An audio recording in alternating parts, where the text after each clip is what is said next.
Avant l'abbaye de La Rochette en Savoie, il y avait Caluire. C'est là, près de Lyon, que l'histoire de cette communauté débute en 1824. Un grand monastère, des murs épais, un parloir pour recevoir les familles. Pendant près de 150 ans, les bénédictines y vivent à l'écart du monde. Sœur Jean en garde des souvenirs très précis. À 97 ans, elle est l'une des dernières à avoir connu cette époque.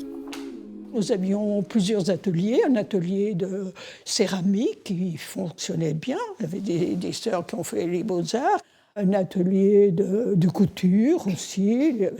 Comme on vivait à l'époque, au point de vue sanitaire, il n'y avait presque rien. Mais bon, quand on a la vocation et l'enthousiasme, on accepte beaucoup de choses.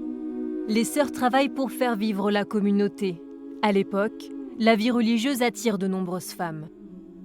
Dès le XVIIIe siècle, pour une femme, être religieuse, c'était une voie où on pouvait faire quelque chose d'intéressant professionnellement. Il y a des femmes qui, au fond, s'engagent dans la vie religieuse pour avoir des responsabilités qu'elles ont du mal à avoir dans la vie civile. À Caluire, 73 sœurs vivent dans le monastère. Mais au fil des ans, les bâtiments deviennent de plus en plus vétustes. La question d'un transfert s'impose. À la recherche d'un lieu calme, leur choix se porte sur la Savoie.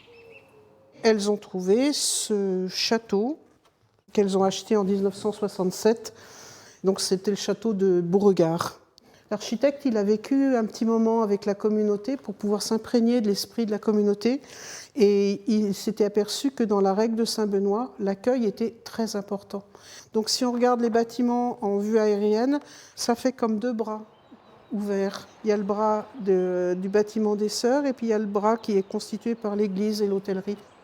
Au moment de la construction de l'abbaye, la société française, elle, commence à voir la religion autrement. À partir des années 60, la société se transforme, ce qui fait que les valeurs religieuses n'ont plus le vent en poupe. En 2000, il y avait 50 000 religieuses encore en France. Et aujourd'hui, il y en a à peu près 15 000. Malgré cette baisse des vocations, les premières années en Savoie sont vécues comme une renaissance. C'était une belle époque parce qu'on était nombreuses, parce qu'on se disait l'avenir est devant nous.